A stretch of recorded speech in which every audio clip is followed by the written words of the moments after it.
원자력 발전소의 외부 전력 공급이 끊기는 비상사태에 대비하기 위한 것이 비상 디젤 발전기입니다. 일본 후쿠시마 원전 사태로 그 중요성이 다시금 부각됐는데요.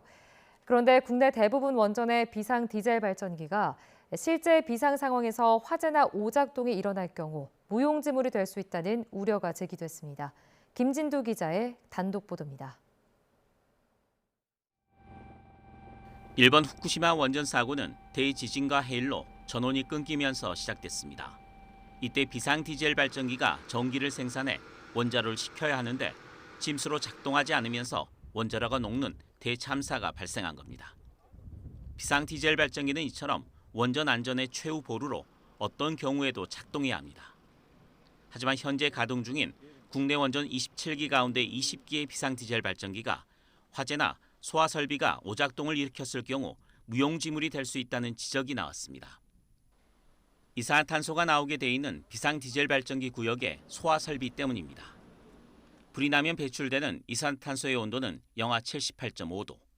이로 인해 실내 온도는 영하 50도 이하로 뚝 떨어지게 됩니다. 그런데 비상 디젤 발전기가 작동할 수 있는 내환경 조건은 영상 10도에서 50도 사이로 돼 있습니다.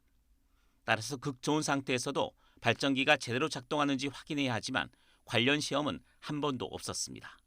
100회의 기동 및 부하 시험을 해서 한 번도 실패 없이 정상 작동해야 원자력 발전소에 사용할 수가 있습니다.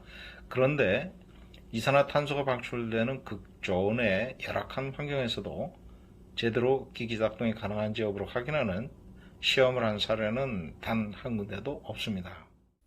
심지어 이산화탄소 소화 설비는 원전의 안전 규정도 명백하게 위반하도록 설계돼 있습니다. 이산화탄소 소화 설비는 화재가 감지되면 자동 폐쇄 장치로 해당 구역을 우선 격리합니다. 이어 그 위치에 밸브를 개방시켜 이산화탄소를 방출해 불을 끄게 됩니다. 이 과정에서 작동하는 자동 폐쇄 장치는 원자로 시설 중 안전 등급, 소화 설비는 비안전 등급으로 분류된 설비입니다. 원자로 시설의 안전 등급과 등급별 규격에 관한 규정은 비안전 등급 설비는 안전 등급 설비와 연동되지 않아야 한다고 되어 있습니다. 안전 등급 설비는 문제가 생겼을 경우 원자로 안전과 직결되는 설비입니다.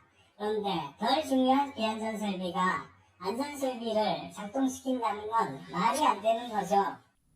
이산화탄소 소화 설비가 국내 경수로 원전으로 확산한 과정도 명확하지 않습니다. 초기 원전인 고리 3, 4호기와 한빛 1, 2호기는 건설 당시 미 원자력 규제위원회의 요건에 따라 물을 사용하는 스프링클러 방식으로 운영됐습니다. 하지만 이후 국내 주도로 건설한 한빛 3, 4호기부터는 소화 설비 방식이 모두 이산화탄소로 바뀌었습니다. 그런데 가장 최근에 건설돼 운영허가 심사에 들어간 신고리 5, 6호기는 안전 문제로 다시 스프링클러 방식을 선택했습니다. 누가 어떤 과정을 거쳐 물에서 극저온의 이산화탄소 방식으로 바꿨는지 모릅니다. 그런데 아무도 문제를 지적하지 않다가 신고리 5, 6호기에서 다시 물로 바꾼 건 무슨 이유일까요? 이런 문제 제기에 대해 원자력안전위원회는 극좋은 상황에서 비상 디젤 발전기의 가동 시험을 한 적은 없다고 시인했습니다.